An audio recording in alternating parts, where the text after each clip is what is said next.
Ce soir, nous parlerons de l'ère la plus longue et la plus importante de l'histoire de l'humanité, les débuts de l'humanité, une période qui a duré plus de 2 millions d'années, témoin de tout et à l'origine de tout. Il s'agit de l'histoire du Paléolithique, l'âge ancien, et non du Moyen ou du Néolithique. Oui, il existe aussi un Moyen et un Néolithique.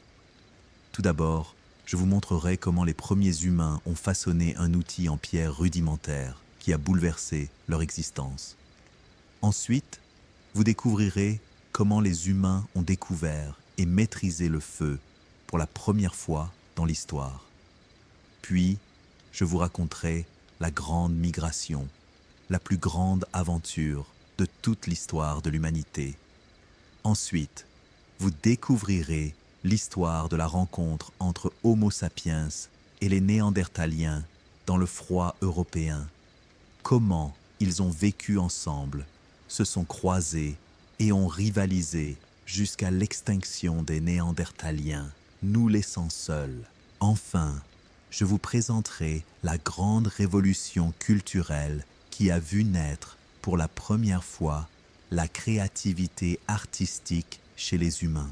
Enfin, je vous emmènerai pour un voyage au cœur d'une journée type dans la vie d'une tribu de l'âge de pierre. Vous découvrirez tout, du matin au soir, la chasse, la cuisine, les jeux, les rituels et le sommeil. Vous verrez combien la vie était rude, mais aussi pleine d'amour, de coopération et de joie malgré les difficultés. Il y a 2 millions d'années, l'humanité n'était qu'une créature fragile et nue, marchant sur 2 jambes à travers les vastes et périlleuses plaines africaines, cernée par des prédateurs des centaines de fois plus forts. Il n'y avait ni abri pour les protéger, ni feu pour les réchauffer, ni avion de chasse F-35 pour les défendre. Comment cette pauvre créature, si vulnérable, est-elle passée du statut de proie traquée, apeurée par sa propre ombre, à celui de maîtresse de cette immense planète? Ce récit vous enseignera des leçons inestimables, insoupçonnées, des leçons de créativité et d'innovation face à l'impossible, en refusant de se laisser abattre par d'immenses difficultés, des leçons de coopération et de travail d'équipe lorsque la vie est dure et que les faibles n'ont pas leur place, des leçons de curiosité et de courage lorsque l'on décide d'explorer l'inconnu. Avant de commencer, si vous appréciez notre contenu, même un peu, n'oubliez pas de vous abonner et de liker la vidéo. Partagez-la avec vos amis et dites-moi en commentaire de quel pays vous nous écoutez et à quelle heure il est. Si vous nous écoutez tôt ce matin, levez-vous et préparez-vous un bon café chaud. Et gare à vous si vous y ajoutez du sucre et le gâchez. Si vous nous écoutez le soir avant de vous coucher, ne vous emballez pas et ne vous préparez pas de café. Détendez-vous, fermez les yeux et endormez-vous. Allez, c'est parti pour le voyage. Première partie, le premier outil, le moment qui a tout changé. Il y a exactement 2,3 millions d'années, dans une région aujourd'hui appelée Kenya, en Afrique de l'Est, le soleil brillait sur de vastes plaines verdoyantes s'étendant à perte de vue. D'immenses acacias poussaient ici et là, et d'énormes animaux paissaient paisiblement.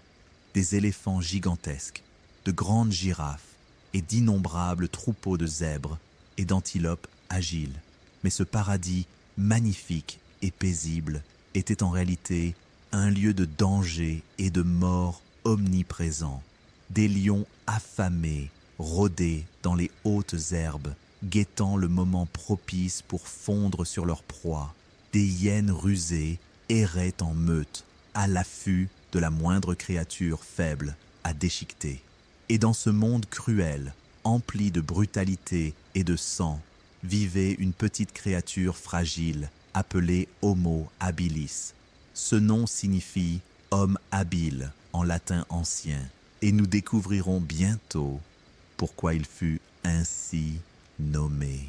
Homo habilis était de petite taille, à peine 1,50 m.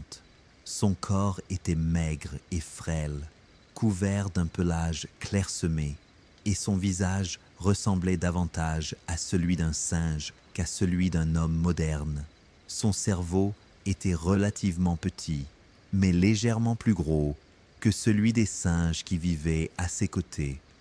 Un matin ordinaire de cette époque lointaine, un événement se produisit qui allait changer le cours de l'histoire. Un jeune homme de la tribu Homo habilis, appelons-le Caro, était assis au bord d'une petite rivière.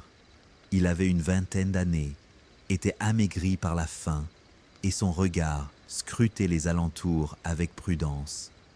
Devant lui se trouvait un gros bloc de roche volcanique noire, et dans sa main droite, il tenait une autre pierre, plus petite mais plus lourde. Il avait terriblement faim depuis 2 jours, ne se nourrissant que de quelques fruits secs et de racines amères. La veille, il avait vu un lion immense dévorer un zèbre à des centaines de mètres de là. Une fois rassasié, le lion avait laissé les restes de sa proie et des hyènes et des vautours étaient venus se repaître des restes. Lorsque tous les prédateurs furent partis, Caro et sa tribu s'approchèrent prudemment de l'endroit et découvrirent de gros os encore recouverts de morceaux de viande. Mais impossible de les briser à main nue. Les os étaient très durs, la viande était incrustée entre les articulations et des dents humaines étaient trop faibles pour la déchirer. À l'intérieur des os se trouvait quelque chose de précieux, une moelle grasse, riche en calories et en énergie. Mais comment y accéder? C'est alors que l'idée commença lentement à germer dans l'esprit du jeune Caro. Caro se souvint avoir vu une pierre tomber sur une autre et se briser en éclats tranchants. Et s'il essayait lui-même? Et s'il frappait une pierre contre une autre jusqu'à obtenir un éclat capable de couper la viande? Il prit la petite pierre, la leva haut et la frappa violemment contre la grosse pierre devant lui. Un bruit sourd, rien. Il essaya de nouveau. Des éclats volèrent en éclats. Il frappa une 3e, une 4e, une 5e fois, jusqu'à ce que ses mains commencent à le faire souffrir. Soudain, après des dizaines d'essais, un miracle se produisit. Un gros morceau de pierre se détacha et tomba au sol, son tranchant comme une lame. Caro le ramassa avec précaution et le contempla, les yeux écarquillés d'étonnement et de joie. Pour la première fois de l'histoire, un être vivant avait délibérément fabriqué un outil de ses mains. Caro courut vers la carcasse du zèbre, sous le regard curieux et émerveillé des membres de sa tribu. Il plaça la pierre tranchante contre la viande et appuya de toutes ses forces. La pierre trancha la chair avec une facilité étonnante, comme un couteau d'acier moderne. Morceau par morceau, Caro commença à séparer la viande des os avec une rapidité et une habileté croissantes. Puis, il prit un gros os et le frappa avec une autre pierre jusqu'à ce qu'il se fende, révélant la moelle grasse à l'intérieur. Nourriture, énergie et survie. Les membres de la tribu s'approchèrent rapidement de lui et se mirent à manger avec lui avec avidité. Peu à peu, ils commencèrent à l'imiter, frappant pierre contre pierre, essayant de fabriquer des outils semblables aux siens. Les scientifiques appellent aujourd'hui ces outils olduvaiens, d'après les gorges d'Olduvai en Tanzanie, où ils Pour la première fois, des outils très simples furent inventés, mais ils constituèrent une véritable révolution, car ils transformèrent radicalement la vie des premiers humains. Désormais, ils pouvaient facilement couper la viande, briser les os et atteindre la précieuse moelle. Ils pouvaient obtenir plus de protéines, plus de lipides et plus d'énergie qu'auparavant. Et plus ils consommaient de protéines, plus leur cerveau se développait, et plus ils étaient intelligents et capables de penser et d'innover. Un cercle vertueux, un meilleur outil permettait une meilleure alimentation, ce qui favorisait le développement du cerveau et inventait un outil encore meilleur. Mais les outils ne servaient pas uniquement à se nourrir. Les humains commencèrent à les utiliser pour couper des branches et fabriquer de longs bâtons pour se défendre, pour déterrer et extraire des racines et des tubercules comestibles du sol, et pour fabriquer d'autres outils plus complexes et utiles pour la vie quotidienne.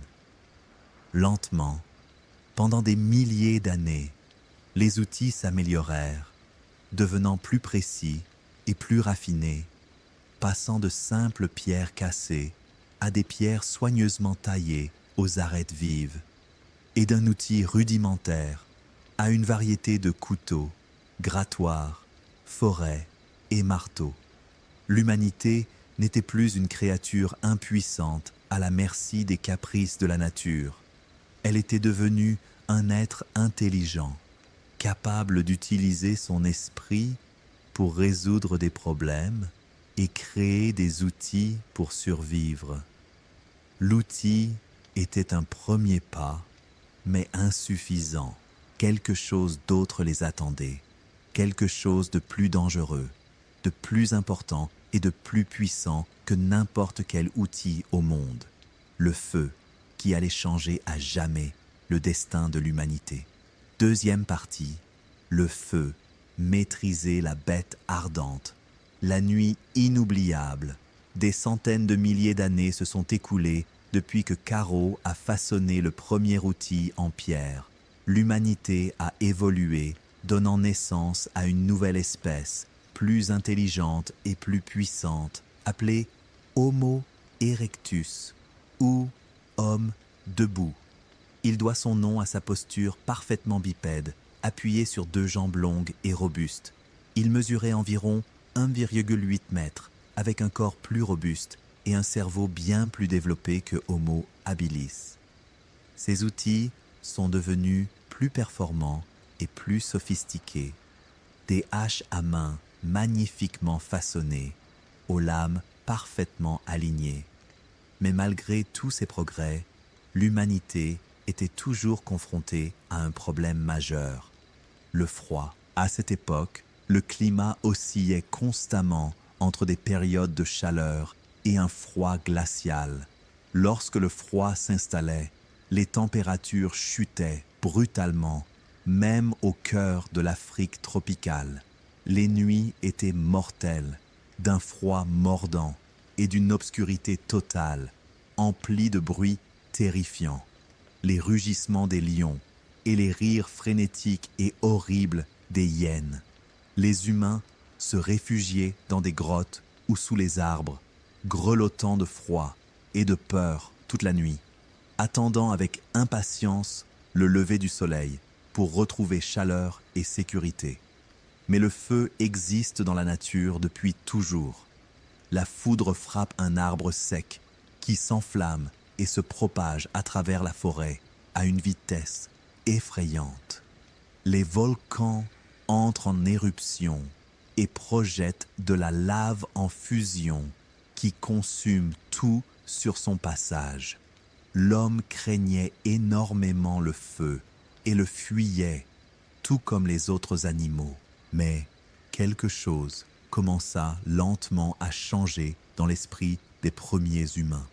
Ils remarquèrent que les prédateurs craignaient eux aussi le feu et l'évitaient. Ils remarquèrent que le sol, après un incendie de forêt, restait chaud pendant de longues heures. Ils remarquèrent aussi que la viande légèrement grillée avait meilleur goût et était plus facile à mâcher. Et très lentement, sur des dizaines de milliers d'années, les humains commencèrent à maîtriser le feu. Ils se mirent à ramasser des brindilles incandescentes provenant de feux naturels et à les transporter avec précaution jusqu'à leurs habitations. Ils les déposaient à même le sol et tentaient de les entretenir en y ajoutant des brindilles fraîches et sèches. Mais le feu était très difficile à contrôler. Parfois, il s'éteignait soudainement et parfois, il se propageait et ravageait tout. Puis vint cette nuit-là, une nuit d'hiver glaciale, il y a environ 1 million d'années, quelque part en Afrique de l'Est. Une petite tribu d'Homo erectus, une vingtaine d'individus, étaient rassemblés dans une grotte étroite. Dehors, le froid était mortel, des vents violents balayaient tout sur leur passage et l'obscurité était totale. L'un d'eux, un homme d'âge mûr nommé Zoro, essayait d'allumer un feu avec de vieilles brindilles, mais celles-ci étaient humides et le feu ne prenait pas malgré tous ses efforts. À maintes reprises, les enfants pleuraient de froid et les femmes les enlaçaient, essayant de les réchauffer de leur corps. Zoro, profondément frustré et enragé par ses échecs répétés, se sentait soudain pris d'un accès de désespoir et de colère. Il saisit une pierre et la frappa violemment contre une autre. Une petite étincelle jaillit. Zoro s'arrêta net. Qu'était-ce que c'était? Il frappa de nouveau la pierre et une autre étincelle, encore plus vive, apparut. Son cœur se mit à battre la chamade et ses yeux s'écarquillèrent d'étonnement et d'excitation. Était-ce possible? Il plaça de l'herbe sèche devant lui et se mit à frapper les deux pierres avec force et rapidité, étincelle après étincelle, et soudain, le feu, une petite flamme commença à dévorer l'herbe sèche à une vitesse étonnante. Zoro poussa un cri de joie et de triomphe, et les membres de la tribu accoururent.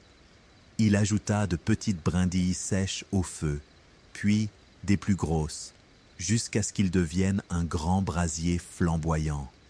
Quelle chaleur! Tous s'approchèrent du feu, tendant les bras vers les flammes, sentant la douce chaleur les envahir. Plus important encore, le feu illumina la grotte obscure et chassa les ténèbres terrifiantes qui régnaient à l'extérieur. Cette nuit-là, personne dans la tribu ne dormit. Assis autour du feu, ils contemplaient les flammes dansantes. Les yeux emplis d'admiration et d'émerveillement, ce fut la plus belle nuit de leur vie. Dès cet instant, l'humanité ne fut plus jamais la même.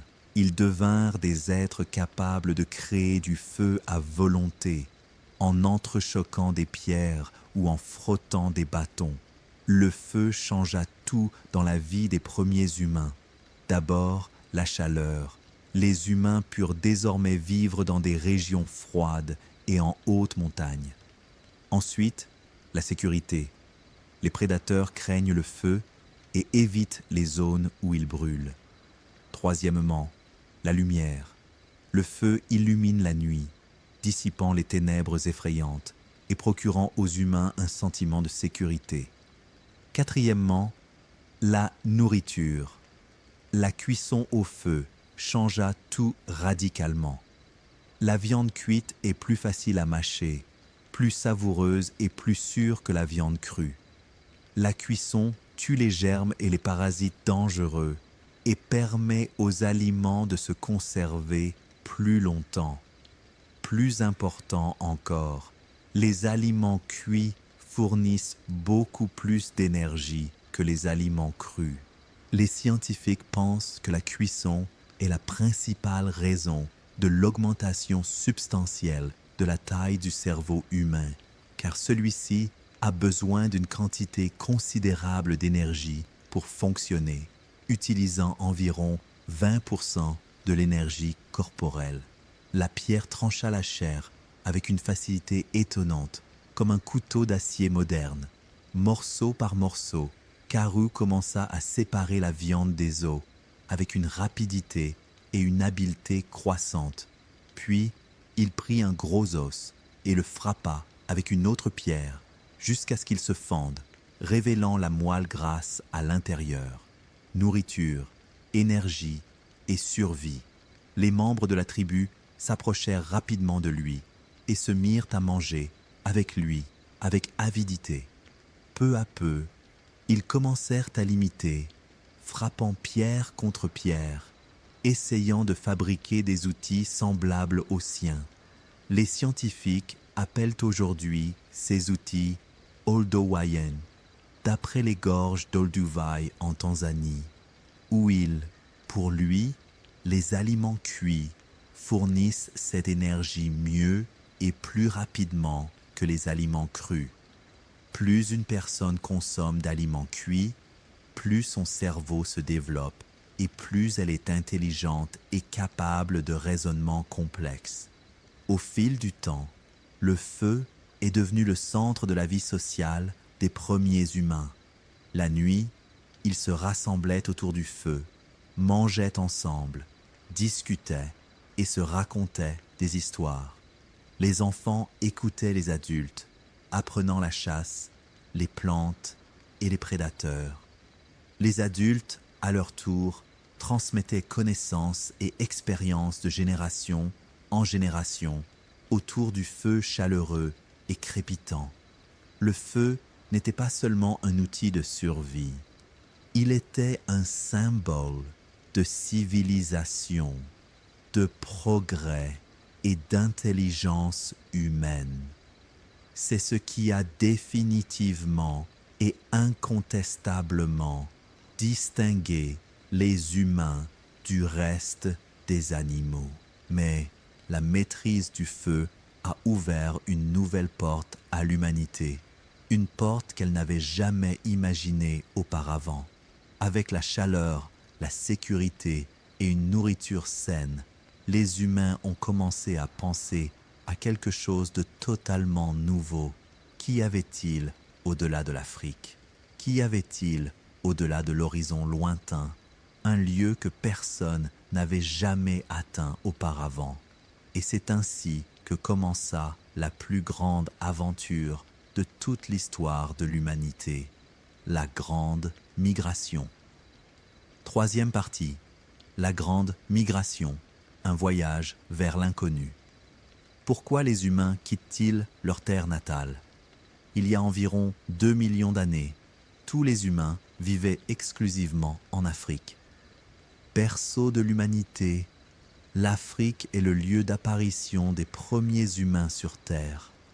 Son climat était chaud, sa terre fertile, et elle regorgeait d'animaux et de plantes comestibles. Mais quelque chose a commencé à changer très lentement au cours de cette époque reculée. Le climat est devenu plus sec et les forêts denses ont progressivement laissé place à des savanes ouvertes. La nourriture s'est raréfiée et la compétition entre les tribus est devenue plus féroce que jamais. Parallèlement, la population augmentait constamment et les besoins alimentaires ne cessaient de croître. Certaines tribus ont commencé à migrer vers le nord, suivant les troupeaux d'animaux en quête d'eau et de pâturage. Pas à pas, génération après génération, certaines tribus ont quitté l'Afrique sans même s'en rendre compte.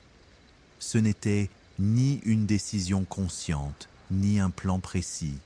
C'était simplement une quête incessante de nourriture, d'eau et de terre plus propices à la vie. Mais cette simple quête les a menés vers des lieux jamais explorés auparavant par l'homme. Les premiers migrants furent Homo erectus, l'homme bipède, intelligent et fort. Ils traversèrent l'Afrique du Nord-Est jusqu'à la péninsule arabique, Puis, le Levant, d'où ils se séparèrent. Certains partirent vers l'ouest, en direction de l'Europe, d'autres vers l'est, en direction de l'Asie. Le voyage fut long et périlleux, semé d'embûches mortelles, une terre inconnue, une faune et une flore étranges, un climat radicalement différent, des hivers glacials et des étés caniculaires, de larges fleuves à franchir, des montagnes vertigineuses à escalader et des déserts arides à traverser.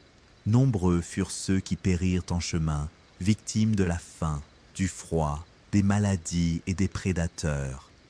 Mais les survivants étaient les plus forts, les plus intelligents et les mieux adaptés à ces conditions extrêmes.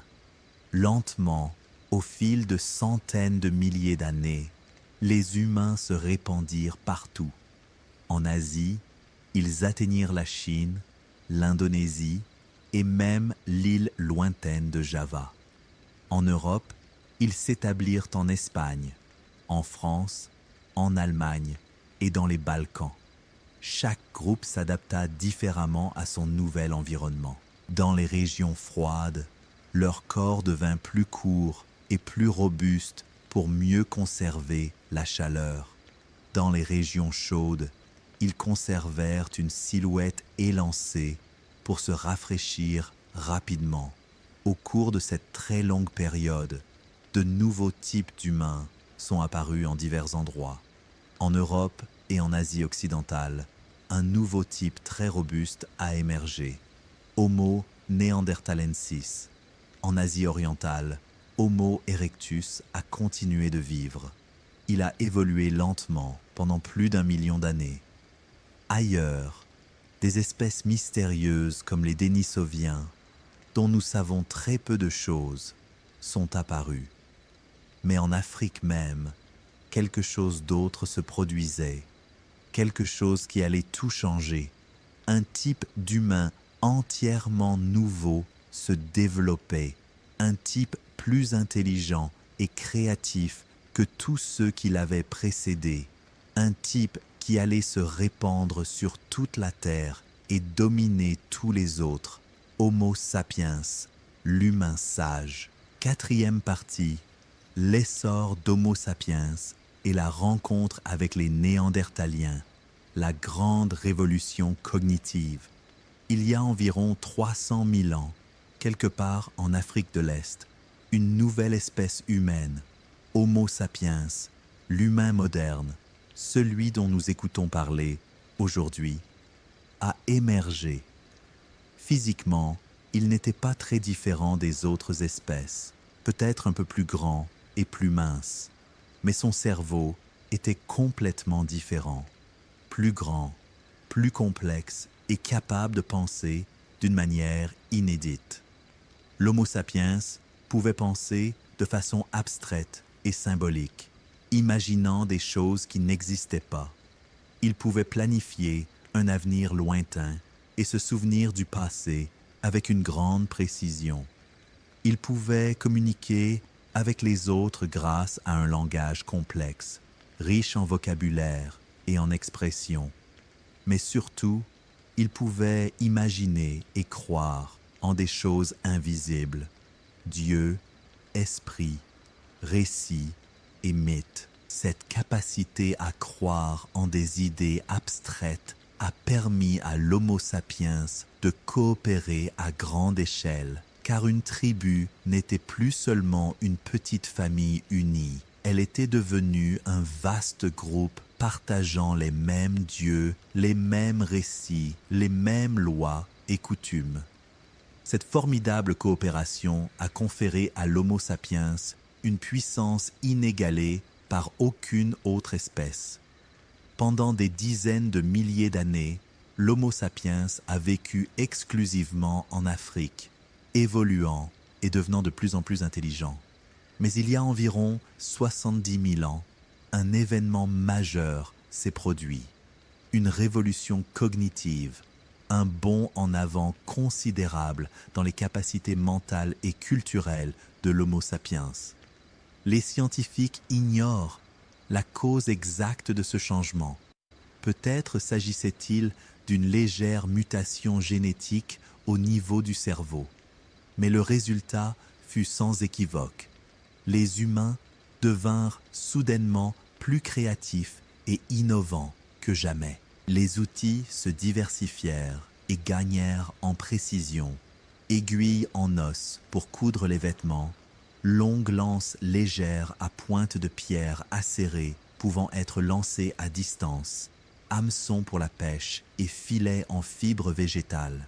Plus important encore, l'art, l'ornementation et le symbolisme firent leur apparition.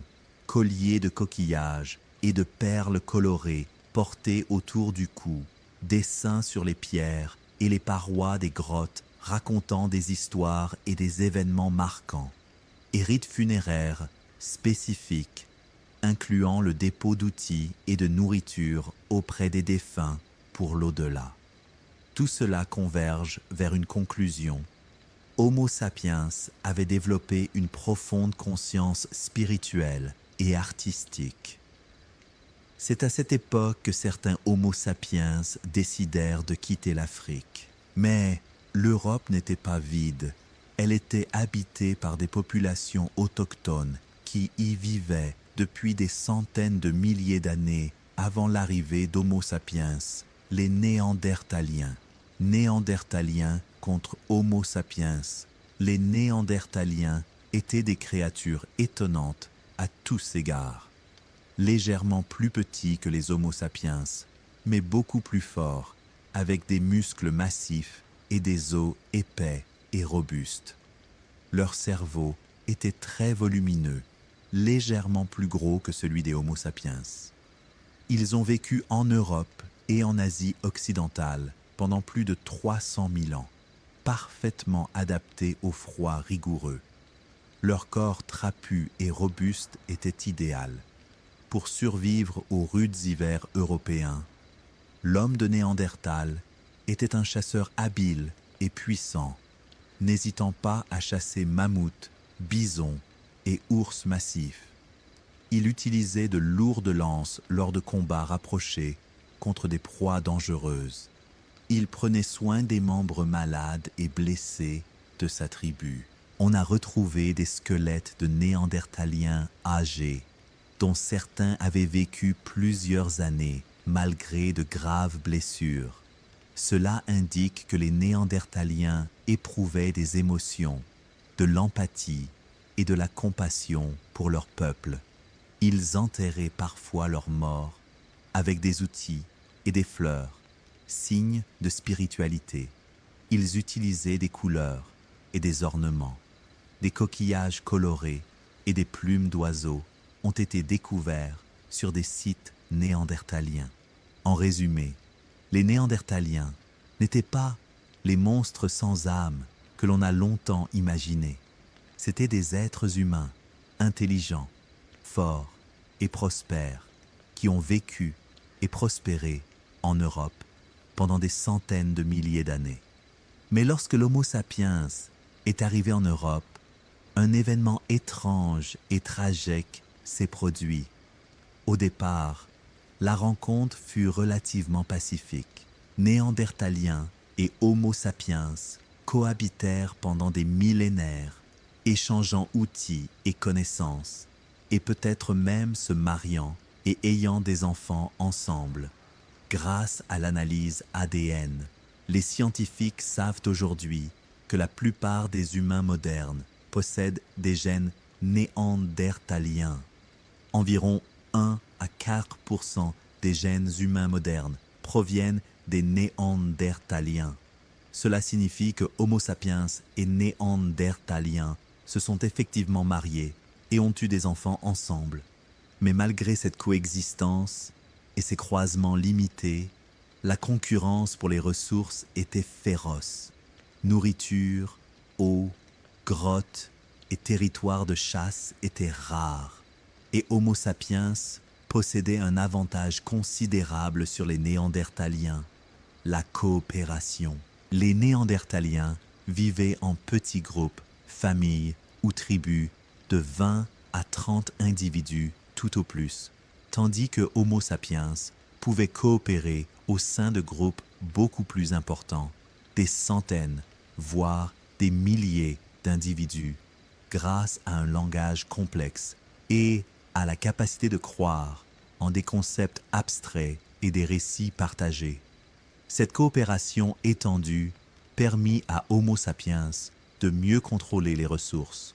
Peu à peu, au fil des millénaires, les Néandertaliens ont commencé à perdre la bataille. Homo sapiens s'est emparé des régions riches en nourriture, repoussant les Néandertaliens vers des zones montagneuses plus pauvres. La faim, les maladies et le froid ont affaibli les tribus néandertaliennes une à une. Finalement, il y a environ 40 000 ans, le dernier Néandertalien a disparu de la Terre. On ignore les circonstances exactes de sa mort, peut-être de faim, de froid ou de maladie. Peut-être a-t-il été tué par un Homo sapiens lors d'une dispute pour de la nourriture, ou peut-être est-il mort seul dans une grotte froide et obscure, sans personne pour l'enterrer. Une véritable tragédie. Une espèce humaine entière a vécu pendant des centaines de milliers d'années avant de disparaître à jamais. Mais ces gènes demeurent vivants en nous. Nous sommes les témoins de cette rencontre ancestrale entre deux espèces humaines. Et maintenant qu'Homo sapiens a triomphé et est devenu la seule espèce sur Terre, il a entrepris quelque chose d'inédit, la création. 5e partie, la révolution culturelle, l'art et la spiritualité, quand l'homme est devenu artiste. Il y a environ 40 000 ans, en Europe, une révolution sans précédent s'est produite, une révolution artistique, créative et spirituelle profonde. L'Homo sapiens, auparavant uniquement préoccupé par la chasse et la survie, a soudainement commencé à s'intéresser à d'autres choses, la beauté, l'art, les symboles et le sens. Les outils sont devenus incroyablement précis et complexes, de longues lames fines et tranchantes comme des rasoirs, utilisables à de multiples fins, des aiguilles en os et en ivoire si fines qu'elles servaient à coudre des vêtements de cuir protégeant du froid, des lances légères à pointe de pierre assemblées avec une colle naturelle, les premiers outils composites complexes, des propulseurs, des instruments en bois qui multipliaient la puissance de lancer et rendaient la chasse plus facile et plus sûre, et, surtout, une créativité artistique sans précédent dans l'histoire. De petites statuettes sculptées dans l'ivoire, la pierre et l'argile cuite, dont les plus célèbres sont les Vénus, des figures féminines aux formes généreuses et aux traits expressifs. Des centaines de ces statuettes ont été découvertes sur divers sites, de la France à la Russie. Certaines sont si petites qu'elles tiennent dans la main, tandis que d'autres sont plus grandes, de la taille d'une paume. Les chercheurs ignorent encore la signification exacte de ces statuettes pour les hommes préhistoriques. Peut-être symbolisaient-elles la fertilité et la maternité, représentant des femmes enceintes. Elles étaient cruciales pour la survie de la tribu, peut-être des amulettes porte-bonheur ou protectrices contre le mal et les maladies, ou peut-être simplement de magnifiques œuvres d'art créées par un artiste talentueux désireux d'exprimer une émotion profonde. Mais la plus grande création artistique du Paléolithique est sans aucun doute l'art rupestre. Des dessins et des gravures sur les parois de grottes obscures au cœur des montagnes. C'est au XIXe siècle, en Espagne, que ces dessins furent découverts pour la première fois dans la grotte d'Altamira, ornés de dessins colorés d'animaux gigantesques, bisons, chevaux et élans, réalisés avec une précision et une beauté incroyables. Les couleurs rouge, noir et jaune étaient obtenues à partir d'argile colorée et de charbon de bois brûlé. Au départ, les scientifiques doutaient de l'ancienneté de ces dessins. Ils pensaient qu'il s'agissait de faux modernes. Comment des hommes primitifs pouvaient-ils dessiner avec une telle beauté et une telle habileté? Mais avec la découverte des grottes, les scientifiques ont commencé à comprendre que ces grottes étaient effectivement très anciennes. Les outils se diversifièrent et gagnèrent en précision. Aiguilles en os pour coudre les vêtements, longues lances légères à pointe de pierre acérées pouvant être lancées à distance, hameçons pour la pêche et filets en fibres végétales.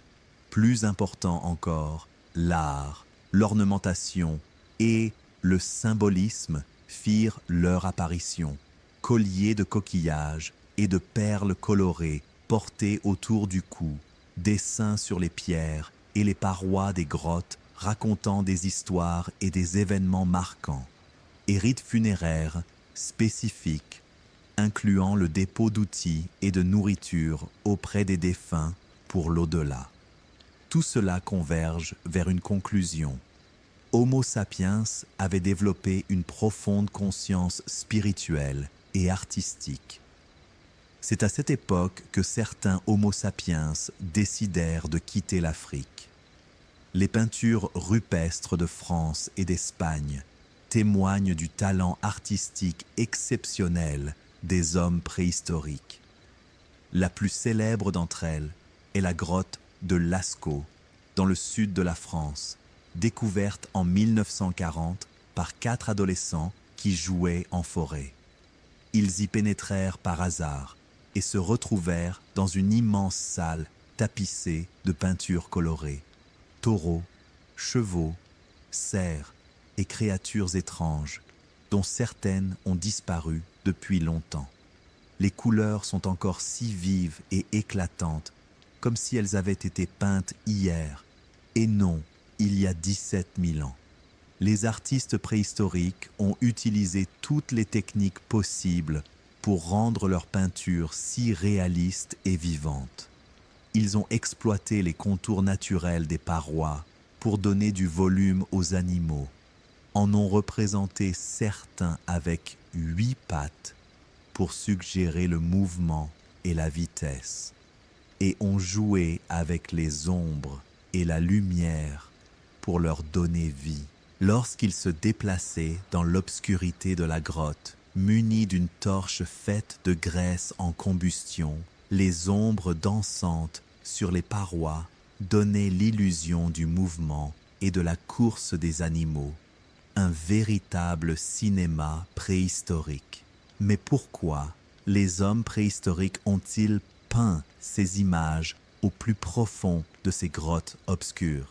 Les scientifiques avancent de nombreuses théories, mais personne ne connaît toute la vérité. Peut-être s'agissait-il d'un rituel, la pratique magique consistant à dessiner des animaux avant la chasse pour s'assurer le succès pourrait avoir été un rituel religieux.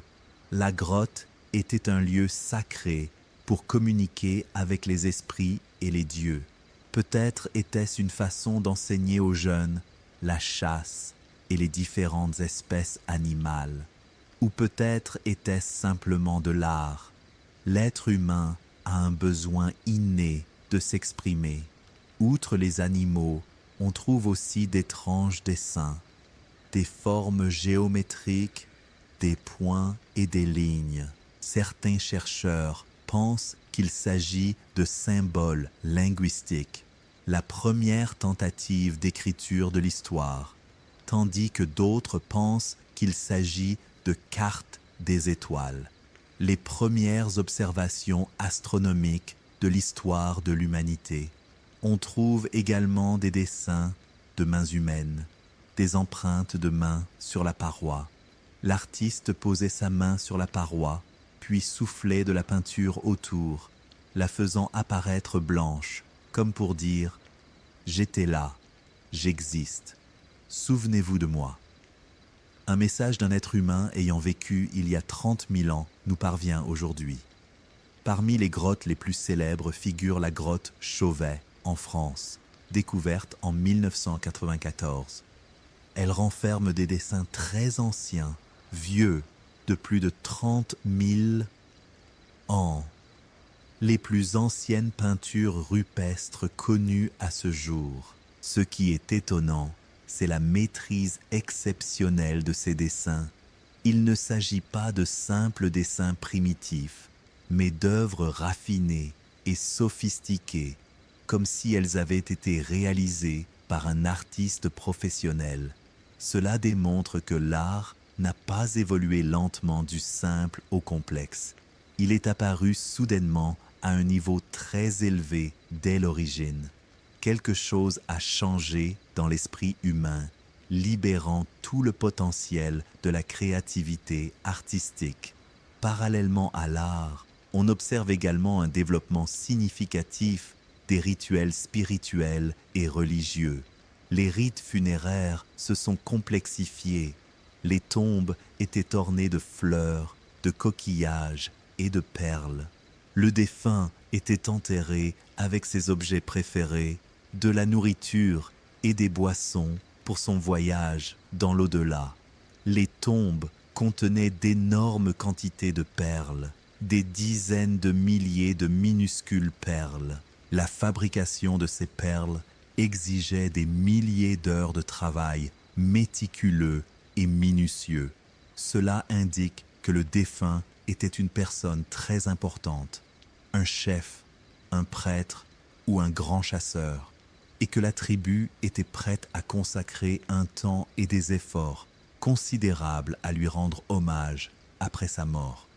Cette attention portée aux morts révèle une vérité profonde. L'humanité n'était plus seulement un être qui vit, mange, se reproduit et meurt. Elle était devenue un être conscient de la mort et de la vie après la mort. Un être qui croyait aux esprits, aux dieux et à un autre monde invisible. Un être qui pleurait ses morts, se souvenait d'eux. Un être qui créait l'art et la beauté, non seulement pour survivre, mais aussi pour le plaisir et l'expression. En bref, l'humanité était devenue pleinement humaine, mais toute cette créativité artistique et spirituelle s'inscrivait dans le cadre d'une vie quotidienne très rude, une vie pleine de défis, de dangers et d'un labeur incessant. Alors, à quoi ressemblait la vie quotidienne de l'homme au Paléolithique? Comment passait-il ses journées du matin au soir? Comment chassait-il, se nourrissait-il et vivait-il avec sa famille et sa tribu? Entrons maintenant dans le détail de la vie quotidienne et voyons comment vivaient nos ancêtres il y a des milliers d'années. 6e partie, la vie quotidienne, une journée dans la vie d'un humain préhistorique, le matin, le réveil dans la grotte. Imaginez que vous viviez il y a 15 000 ans, quelque part dans le sud de la France. Vous êtes membre d'une petite tribu d'Homo sapiens, une quarantaine de personnes vivant ensemble. Votre tribu habite une grande grotte à flanc de montagne, surplombant une vaste vallée verdoyante. L'intérieur de la grotte est profond et sombre, mais l'entrée est ouverte et laisse entrer la lumière du soleil. La nuit dernière, il a fait très froid.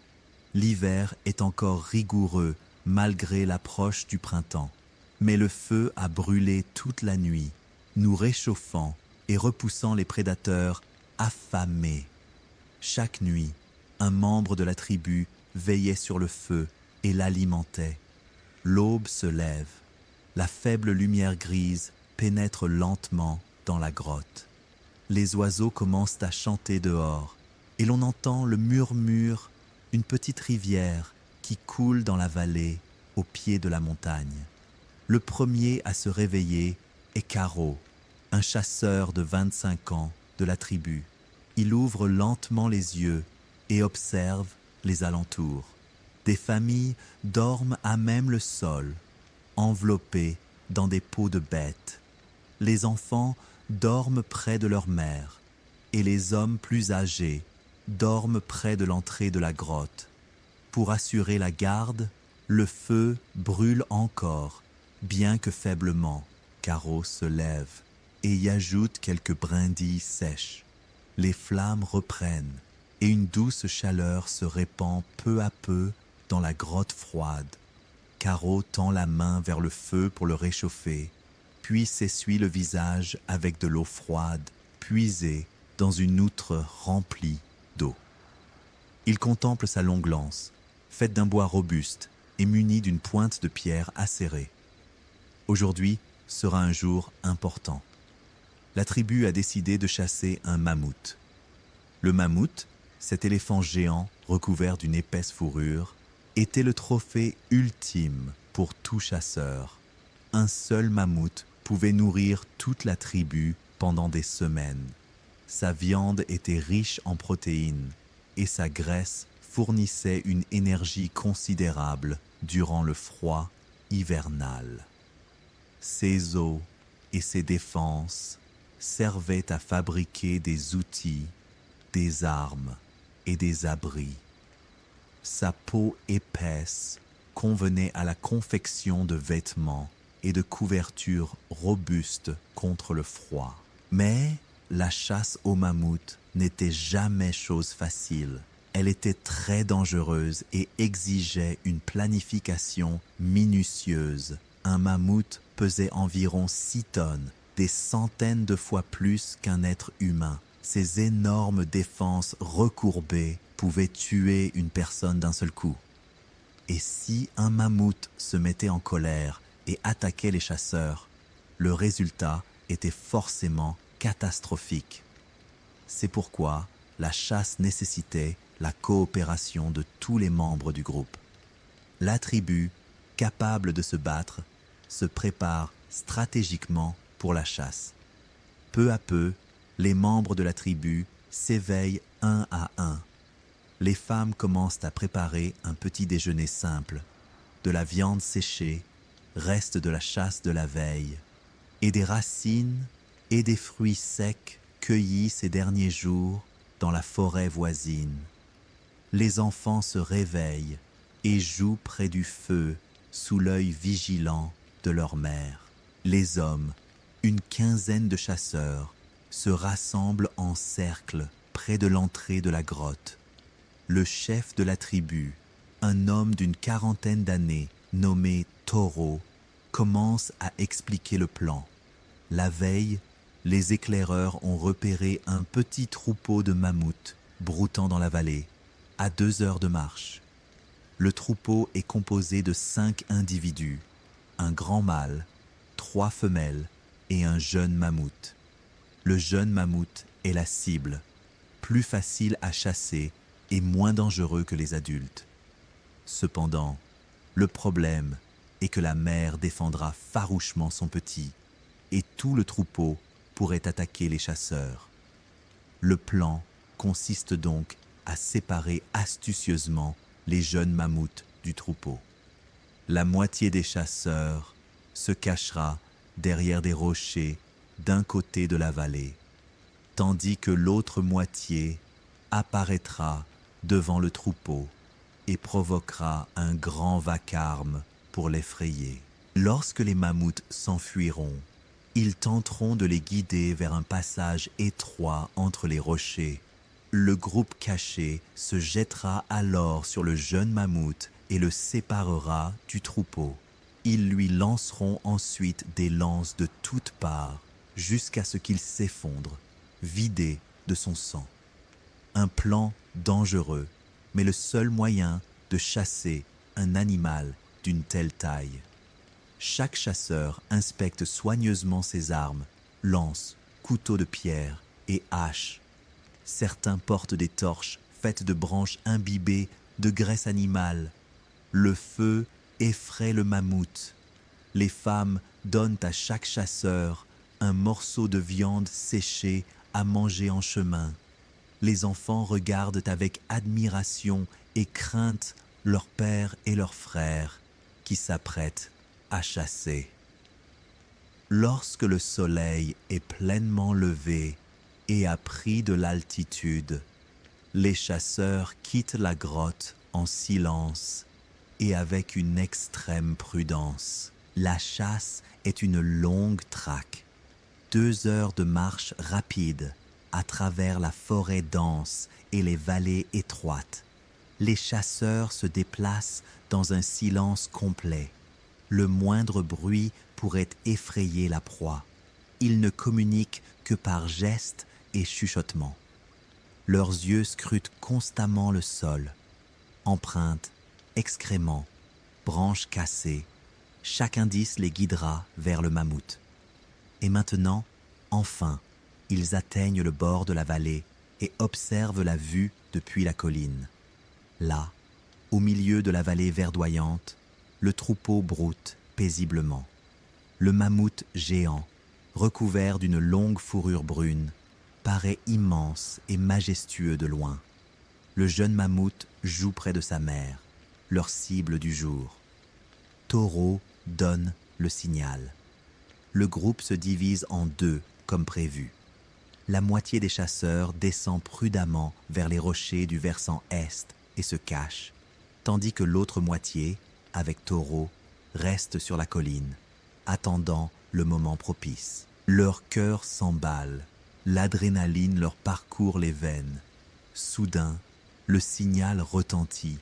Les chasseurs sur la colline se mettent à crier et à frapper les rochers avec des bâtons.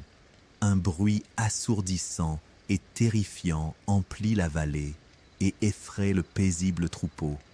Le grand mammouth lève brusquement la tête et pousse un cri d'alarme. Le troupeau se met en mouvement, fuyant la source du bruit effrayant. Mais les chasseurs agitent leurs torches enflammées et crient encore plus fort. Le mammouth court vers le seul refuge, l'étroit passage entre les rochers, comme prévu. Au moment où le troupeau s'y engage, le groupe caché surgit soudainement de derrière les rochers en hurlant. Ils brandissent des torches flamboyantes et frappent des pierres. Le grand mammouth se retourne et tente de s'enfuir dans la direction opposée, mais le petit mammouth, désorienté et apeuré, se sépare de sa mère et court dans une autre direction. C'est le moment décisif. Caro et 3 autres chasseurs se lancent à toute vitesse à la poursuite du petit mammouth, lui lançant des lances de loin. Certaines ratent leur cible, d'autres l'atteignent au flanc. Le mammouth hurle de douleur et tente d'accélérer, mais ses blessures le ralentissent. Une autre lance le frappe au cou, une 3e à la patte arrière. Le mammouth trébuche et manque de tomber, mais s'efforce désespérément de continuer sa course. Les chasseurs ne s'arrêtent pas, lançant d'autres lances et de lourdes pierres. Finalement, après une longue et épuisante poursuite, le mammouth s'effondre à genoux. Le sang coule de ses nombreuses blessures, tachant le sol de rouge. Caro s'approche prudemment. Le mammouth est encore vivant et pourrait être dangereux. Il lève sa dernière lance et la plante de toutes ses forces dans le cou du mammouth. Le mammouth émet un dernier faible gémissement, puis s'effondre sur le côté, immobile. C'est fini. Les chasseurs hurlent, fous de joie et victorieux. Ils ont mené à bien une chasse sans blessés, grave dans leur rang, une véritable bénédiction. Mais le travail n'était pas encore terminé. Il fallait ramener ce mammouth géant à la grotte pour fêter ça avec un festin et des réjouissances. Le dépeçage du mammouth exigeait de longues heures de labeur ardu. Les chasseurs utilisèrent des couteaux de pierre tranchants pour séparer la peau de la chair, découpant la viande en gros morceaux qu'ils pourraient porter sur leurs épaules. Ils brisèrent les os pour en extraire la précieuse moelle grasse. Ils récupérèrent les organes internes, le foie, le cœur et les reins, tous comestibles. Les énormes défenses furent soigneusement séparées. Elles serviraient à fabriquer de nouveaux outils et armes. Le travail se poursuivit jusqu'à midi, sous un soleil de plomb, tandis que les mouches bourdonnaient autour du sang. Enfin, tout était prêt. Chaque chasseur portait un gros morceau de viande sur ses épaules. Le voyage de retour à la grotte fut bien plus difficile. Les charges étaient très lourdes et la distance longue. Ils marchaient lentement, fatigués, mais le cœur empli de fierté et de bonheur. À l'approche de la grotte, le soir venu, les femmes et les enfants les aperçurent de loin, criant de joie et courant à leur rencontre. La chasse avait été fructueuse. Les hommes déposèrent la viande à même le sol devant la grotte et tous se rassemblèrent. Toru, le chef, commença. La viande est partagée équitablement, chaque famille recevant une part proportionnelle à sa taille. Les chasseurs qui ont risqué leur vie reçoivent les meilleurs morceaux. Karo, qui a porté le coup fatal au mammouth, reçoit le cœur. Un grand honneur! Les femmes se mirent aussitôt à cuire la viande sur le feu. L'arôme de la viande rôtie embauma la grotte. Une partie de la viande était cuite directement. Une autre était suspendue pour sécher à l'air libre et une autre encore était enterrée dans des fosses profondes et fraîches afin de rester fraîche pendant des semaines. À la tombée de la nuit, toute la tribu se rassembla autour du grand feu crépitant, dévorant goulûment la délicieuse viande rôtie, leur premier repas copieux depuis des jours. La graisse dégoulinait de leurs mentons. Tout le monde rit et bavarde joyeusement. Les enfants jouent et courent autour du feu, tandis que les adultes racontent sans cesse l'histoire de la chasse. Karo se lève et montre comment il a poignardé le mammouth, et tous l'applaudissent avec enthousiasme. Un des hommes plus âgés prend un os creux et souffle dedans, produisant un son grave et mélodieux. Un autre frappe une peau tendue sur un crâne vide, selon un rythme régulier. Les femmes se mettent à danser autour du feu, exécutant des mouvements simples et répétitifs au rythme du tambour.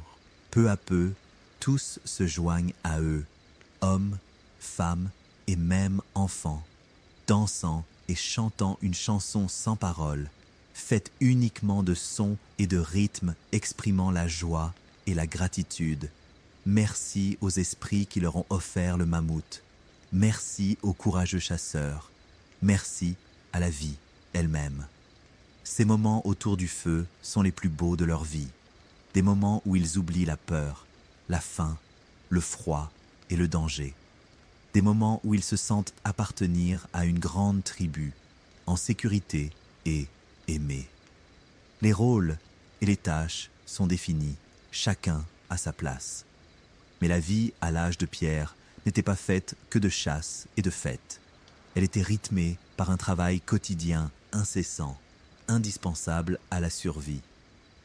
Chaque membre de la tribu avait un rôle et une tâche précis, contribuant à la survie de tous. Les hommes les plus forts étaient les chasseurs. Ils partaient presque chaque jour à la recherche de viande de choix, mais la chasse n'était pas toujours fructueuse. Parfois, ils revenaient bredouilles. C'est pourquoi les femmes jouaient un rôle crucial dans la cueillette de plantes, de fruits et de racines. En réalité, la majeure partie de la nourriture quotidienne de la tribu provenait du travail des femmes et non de la chasse. Chaque matin, un groupe de femmes se rendait dans la forêt et les champs environnants, munis de paniers en branches tressées et de sacs en cuir pour ramasser de la nourriture. Elle savait exactement où poussaient les plantes comestibles et lesquelles étaient dangereusement toxiques. Ce savoir se transmettait de mère en fille, de génération en génération, avec une remarquable précision. Les grosses racines enfouies sous terre étaient riches en amidon et rassasiaient rapidement.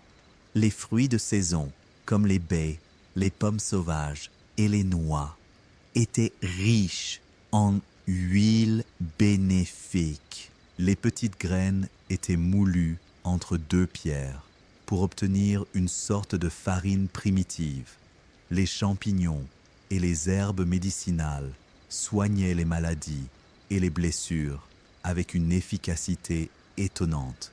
Les femmes étaient également chargées de préparer et de cuire soigneusement les aliments sur le feu. Elles lavaient et épluchaient les racines, puis les faisaient bouillir dans de l'eau chaude jusqu'à ce qu'elles soient bien tendres. Elles faisaient sécher la viande au soleil ou la fumaient au-dessus du feu pour la conserver plusieurs semaines. Elles confectionnaient des vêtements à partir de peaux d'animaux. Ces peaux étaient cousues à l'aide d'aiguilles en os fines et de fils. Ce travail exigeait une grande habileté et une patience inébranlable. Chaque point devait être solide. De bons vêtements bien ajustés protégeaient du froid glacial et prolongeaient la vie en hiver. Les enfants jouaient aussi un rôle important malgré leur jeune âge et leur santé fragile. Les plus jeunes restaient près de la grotte à jouer sous la surveillance des femmes plus âgées. Mais dès l'âge de 6 ou 7 ans, ils commençaient à participer aux travaux. Ramasser du bois sec pour le feu était une tâche indispensable qui demandait un effort constant chaque jour. Ils transportaient l'eau de la rivière dans des outres en cuir et des récipients en écorce. Ils aidaient à nettoyer les peaux d'animaux et à les débarrasser des poils et de la graisse à l'aide de pierres. Plus important encore, ils apprenaient des adultes toutes les compétences nécessaires à leur survie. Les garçons accompagnaient leur père lors de courtes parties de chasse, apprenant à pister les animaux, à déchiffrer les empreintes au sol, à déterminer la direction du vent, à fabriquer des outils en pierre en frappant une pierre contre une autre selon le bon angle, à lancer une lance avec précision et puissance, et à se déplacer silencieusement en forêt. Les filles suivaient leur mère, apprenant le nom des plantes, leur lieu de croissance et les saisons de leur récolte. Elles apprenaient à coudre des vêtements et à tanner les peaux pour les rendre douces et souples. Elles apprenaient aussi à prendre soin des nourrissons et des jeunes enfants et à soigner les maladies bénignes.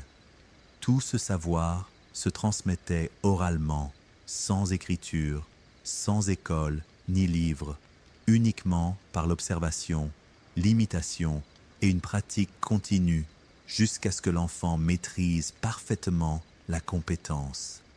Les anciens, ceux qui avaient plus de 40 ou 50 ans, étaient une véritable mine de connaissances. Ils avaient vécu de longues années, tout vu et tout expérimenté. Ils connaissaient les secrets de la nature, les saisons des migrations et l'emplacement des sources de nourriture et d'eau en toutes circonstances.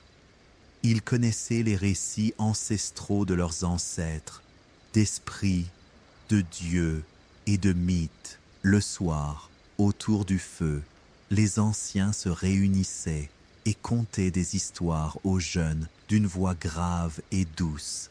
L'histoire d'une grande chasse, il y a fort longtemps, où leur grand-père avait tué un ours gigantesque, celle d'un hiver rigoureux où la moitié de la tribu avaient péri, mais où les autres avaient survécu, les récits des esprits de la forêt qu'il fallait respecter, sous peine de les voir se mettre en colère et porter malheur. Ces histoires n'étaient pas de simples divertissements. Elles étaient un moyen de transmettre le savoir et la sagesse. Elles inculquaient aux jeunes les valeurs morales et les comportements appropriés au sein de la tribu. Elles renforçaient les liens entre les générations et consolidaient la cohésion tribale. Abri et vie dans la grotte. Les grottes étaient les habitations privilégiées des humains au Paléolithique pour de nombreuses raisons. Elles offraient une protection naturelle contre le froid, le vent et les fortes pluies hivernales. Leurs parois de pierre conservaient la chaleur du feu et empêchaient l'entrée des grands prédateurs. Cependant, toutes les grottes n'étaient pas habitables. Certaines conditions devaient être réunies. La grotte devait être sèche, sans quoi ses habitants souffriraient de maladies respiratoires. Elle devait se trouver près d'un point d'eau, comme une rivière ou une source, car l'eau était essentielle. Elle devait être située sur un terrain légèrement surélevé, afin de pouvoir observer la vallée et tout danger potentiel. Elle ne devait avoir qu'une seule entrée, facile à surveiller la nuit. Si la grotte était assez grande pour accueillir plusieurs familles, c'était encore mieux. À l'intérieur, la vie était organisée de façon simple, mais très efficace. À l'avant, près de l'entrée, le feu principal brûlait constamment, jour et nuit. Ce feu était le cœur de la vie.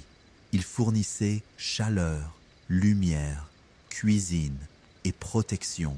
Autour se trouvait l'espace de travail.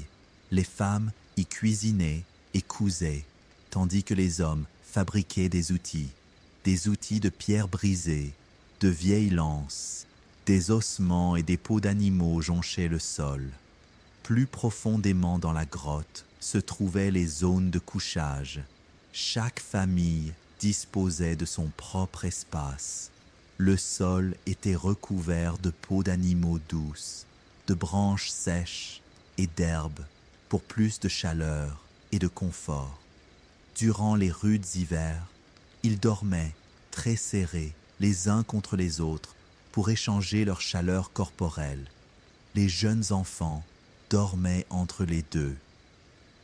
Leurs parents et tous les autres étaient couverts d'épaisses peaux, mais tous ne vivaient pas dans des grottes.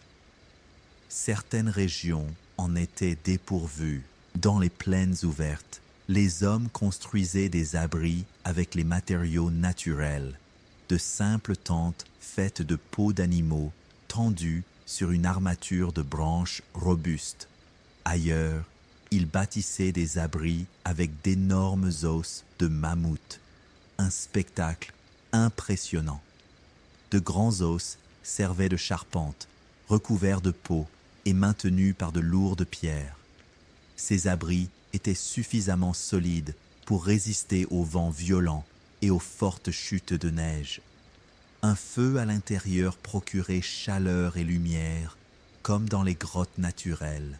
Il existait des rituels et des croyances spirituelles, mais la vie ne se résumait pas au travail, à la nourriture et au sommeil. Elle comportait une dimension spirituelle profonde. Les hommes du Paléolithique croyaient en des forces invisibles qui régissaient leur existence. Il fallait respecter et remercier les esprits des animaux chassés, sous peine de les voir se mettre en colère et interdire la chasse. Les esprits des ancêtres défunts étaient toujours présents, veillant sur eux et les aidant. Les esprits de la nature, le soleil, la lune, les étoiles, les rivières et les montagnes, étaient tous vivants et conscients. Avant chaque grande chasse, les chasseurs accomplissaient un rituel. Simplement pour s'assurer le succès, ils dessinaient l'animal sur le sol ou sur la paroi de la grotte à l'aide de charbon et de peinture. Ils dansaient autour du dessin et chantaient des chants sans paroles distinctes, uniquement des sons et des rythmes. Ils croyaient que ce rituel leur conférait la force de l'animal et leur garantissait une chasse fructueuse. Lorsqu'ils abattaient un animal, ils remerciaient son esprit et imploraient son pardon. Ils laissaient un petit morceau de viande sur le lieu de chasse en offrande à l'esprit courroucé. L'enterrement était sans aucun doute le rituel religieux le plus important dans la vie de la tribu. Lorsqu'un membre de la tribu décédait, tous le pleuraient profondément et sincèrement. Ils lavaient le corps à l'eau, l'habillaient de ses plus beaux vêtements et l'ornaient de perles et de coquillages. Ils creusaient une fosse profonde dans le sol de la grotte ou à un endroit précis à proximité. Ils y déposaient le corps dans une position spécifique, généralement sur le côté, les genoux fléchis. On déposait auprès du défunt ses outils préférés, sa lance, son couteau et sa hache. Pour l'au-delà, on y plaçait également de la nourriture et des boissons pour le long voyage vers le lointain monde des morts. On saupoudrait le corps d'une poudre rouge d'oxyde de fer, symbolisant la vie et le sang. Puis on le recouvrait. Le corps était recouvert de terre et de pierre, et une stèle distinctive était placée sur la tombe. Les nuits suivantes, on se réunissait autour d'un feu, on se souvenait du défunt et on pleurait sa disparition. On racontait son histoire et ses hauts faits, et on priait pour son repos éternel. Ces rituels reflétaient une croyance profonde, la vie après la mort, la conviction que la mort n'est pas la fin de tout, mais le début d'un nouveau voyage. Cette croyance leur donnait la force d'affronter les difficultés de la vie et la mort qui les entourait. Certaines tribus avaient un chaman, une personne censée communiquer avec les esprits. Le chaman était souvent un homme ou une femme âgée, possédant une connaissance approfondie des plantes et des rituels. Il soignait les malades avec des herbes et des incantations et exorcisait les mauvais esprits. Ils entraient en transe, peut-être grâce à des plantes narcotiques, et avaient d'étranges visions. Ils voyaient et parlaient aux esprits, leur demandant leur aide et leur protection pour la tribu. À leur sortie de transe, ils racontaient à la tribu ce qu'ils avaient vu et entendu. La tribu les respectait et les craignait à la fois. Leur pouvoir était mystérieux et dangereux, mais aussi essentiel à la santé et à la sécurité de la tribu face aux esprits maléfiques. Le langage et la communication sont le pouvoir des mots. Le langage fut sans aucun doute la plus grande invention de l'histoire de l'humanité. Sans langage, l'humanité n'aurait pas pu se distinguer des autres peuples. Contrairement aux autres animaux, le langage a permis aux humains de transmettre des informations complexes rapidement et avec précision, de planifier l'avenir, de se souvenir du passé, d'imaginer l'inexistant et de coopérer avec d'autres au sein de très grands groupes pour atteindre des objectifs communs. Mais l'origine du langage reste un mystère, car il ne laisse aucune trace fossile. Peut-être tout a-t-il commencé par de simples sons signalant un danger ou appelant à la nourriture, puis s'est progressivement développé au fil de centaines de milliers d'années en un langage complexe. Au Paléolithique supérieur, il y a 40 000 ans, Le langage était très avancé. Les humains pouvaient exprimer des idées abstraites complexes avec des mots clairs, raconter une longue histoire de chasse, décrire un lieu lointain que l'interlocuteur n'avait jamais vu, planifier une chasse pour le lendemain et expliquer précisément le rôle de chacun. Et surtout, transmettre un savoir complexe à la génération suivante. Comment fabriquer un bon outil en pierre? Où frapper la pierre? Avec quelle force et sous quel angle? Quelles plantes sont comestibles et lesquelles sont mortelles? Des informations vitales. Comment pister un animal en forêt? Des traces cachées que seul un expert pouvait déceler. Tout ce savoir a été transmis oralement de génération en génération avec une précision étonnante. Grâce au langage, les humains devinrent capables de croire en des choses invisibles et partagées, des récits de Dieu, d'esprits et d'ancêtres illustres ayant vécu dans un passé lointain, des lois et coutumes sociales définissant ce qui était permis et interdit au sein de la tribu. Une identité commune. Nous sommes la tribu du loup, la tribu de l'aigle ou la tribu de l'ours. Cette croyance partagée fit de la tribu une unité forte et soudée, incitant chacun à se sacrifier pour le groupe et à le protéger de tout danger. Cette formidable coopération, fondée sur un langage et des croyances partagées, conféra aux humains une force inégalée. La nuit est faite pour dormir et rêver. Lorsque la nuit tombe et que les derniers rayons du soleil disparaissent derrière les montagnes lointaines, toute la tribu se rassemble dans la grotte, sûre et chaude, autour du feu crépitant. Les enfants, somnolents après une longue journée de jeux et de dur labeur, dorment auprès de leur mère, sous leur peau épaisse, chaude et douce. Les adultes parlent à voix basse, racontant les histoires de la journée et préparant le lendemain. Un ou deux veillent toute la nuit pour alimenter le feu et y ajouter du bois. Dehors, c'est l'obscurité totale. Ni électricité, ni lampe, aucune lumière.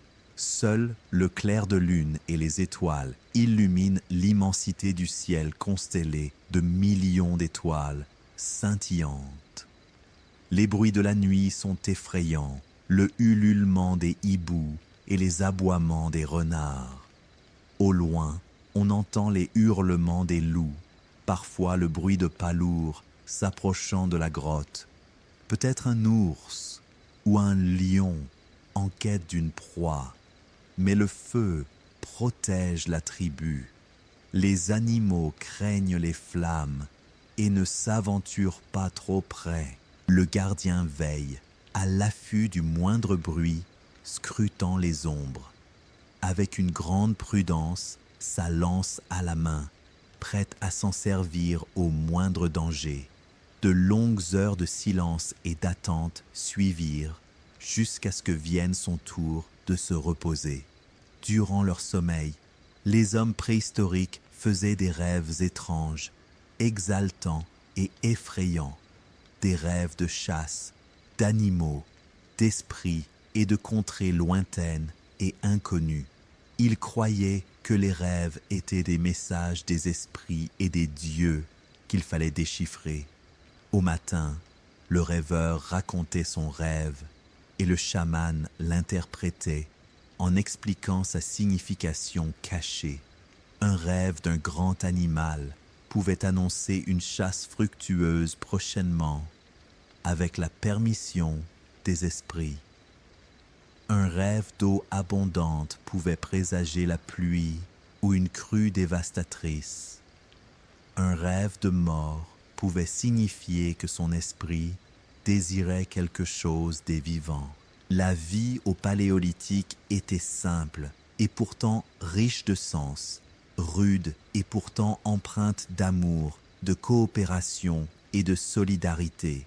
dangereuse et pourtant pleine d'aventures, d'émotions et de défis constants. Chaque jour était une lutte pour la survie contre la faim, le froid et les animaux.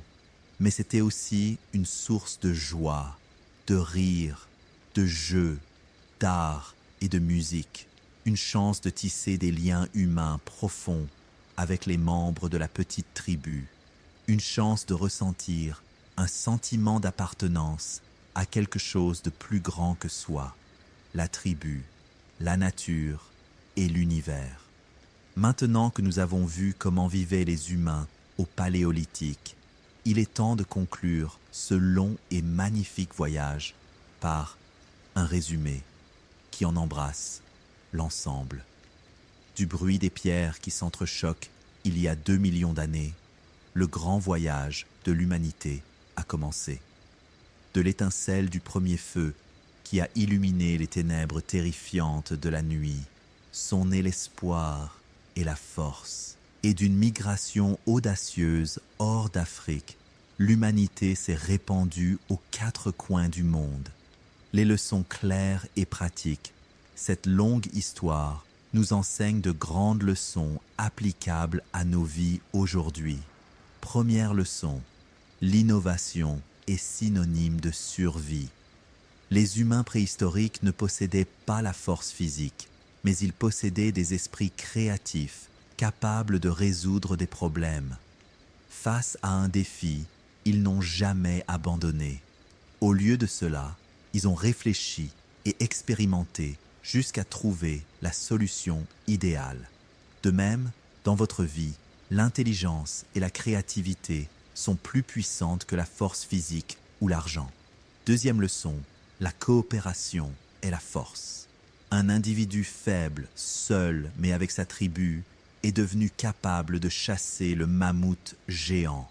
Le véritable succès provient du travail d'équipe et non des seuls efforts individuels. Constituez votre équipe, faites-lui confiance, travaillez avec elle et vous réaliserez l'impossible si Dieu le veut. Troisième leçon, le savoir se transmet par l'éducation. Tout ce que les hommes préhistoriques ont appris a été transmis à leurs enfants grâce à la patience, la répétition et la pratique. Ne privez pas les générations futures de votre savoir. Enseignez-leur tout ce que vous savez. Le savoir non transmis meurt avec celui qui le possède et se perd à jamais. Quatrième leçon, le courage face à l'inconnu. Les premiers humains ont quitté l'Afrique sans savoir ce qui les attendait, risquant leur vie et celle de leur famille pour explorer l'inconnu et chercher de meilleures opportunités. N'ayez pas peur du changement et de l'aventure. Parfois, les plus grands succès naissent de prises de risques audacieuses. Cinquième leçon. L'art et la spiritualité sont tout aussi importants que la nourriture. Malgré la dureté de la vie, les hommes préhistoriques trouvaient le temps de peindre, de jouer de la musique et de pratiquer des rituels, car l'être humain n'est pas qu'un corps qui a besoin de se nourrir, mais aussi une âme en quête de beauté et de sens. N'oubliez pas les dimensions spirituelles et artistiques de votre vie, souvent accaparées par le travail et les responsabilités. À mon avis, cette histoire nous rappelle une chose essentielle que nous avons oubliée aujourd'hui. Nos ancêtres vivaient simplement, mais intensément. Ils étaient connectés à la nature et les uns aux autres. Peut-être devrions-nous apprendre d'eux aujourd'hui à vivre le cœur plein, plutôt que l'argent plein. Ainsi s'achève notre long voyage à travers des millions d'années d'histoire de l'humanité, des premiers outils de pierre aux plus grandes œuvres d'art gravées sur les parois des grottes obscures. J'espère que cette histoire vous a plu et qu'elle a enrichi vos connaissances. Si c'est le cas, n'hésitez pas à vous abonner, partagez la vidéo avec vos amis passionnés d'histoire et dites-moi en commentaire quelle partie de l'histoire vous avez préférée. Était-ce la découverte du feu, l'art rupestre ou la vie quotidienne de la tribu? Adieu, Tota, Tota.